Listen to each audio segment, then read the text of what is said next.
That time my mom took my dog on vacation and he got drunk. All right, so let me tell you about the time my mom decided to take our golden retriever, Buddy, on vacation, and he got absolutely hammered. This all happened a few summers ago. My mom, being the kind hearted dog lover she is, decided that Buddy deserved a little getaway. She booked a cozy lakeside cabin for a long weekend, thinking he'd enjoy the fresh air, swimming, and endless space to run around. And to be fair, he did until he discovered the magic of alcohol. So the first couple of days were perfect.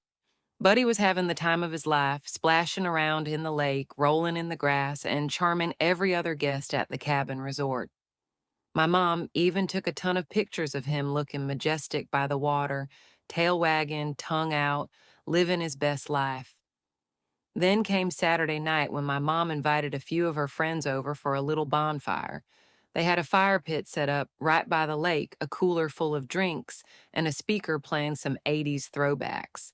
Buddy, being the social butterfly he is, was right in the middle of everything, happily accepting belly rubs from my mom's friends and sniffing around for any food that might accidentally fall his way. At some point, one of my mom's friends, let's call her Linda, set her very full cup of sangria down on the ground while she was roasting a marshmallow. Now, Buddy is usually a pretty well behaved dog, but he's also insanely food motivated.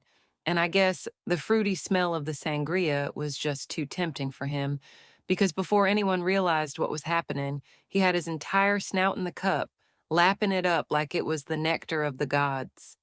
By the time my mom noticed, Buddy had downed at least half of it. She panicked and pulled him away, but the damage was done. At first, everything seemed fine. Buddy just looked proud of himself, like he had unlocked a new level of human behavior. But then things got weird. First, he started swaying when he walked, like he was on a boat in the middle of a storm. Then he sat down in front of the fire and just stared into it, looking deeply philosophical. I swear he looked like he was contemplating the mysteries of the universe. A few minutes later, he tried to chase his own tail, but instead of his usual playful spins, he spun once and just collapsed onto his side like a sack of potatoes. That's when my mom started really freaking out.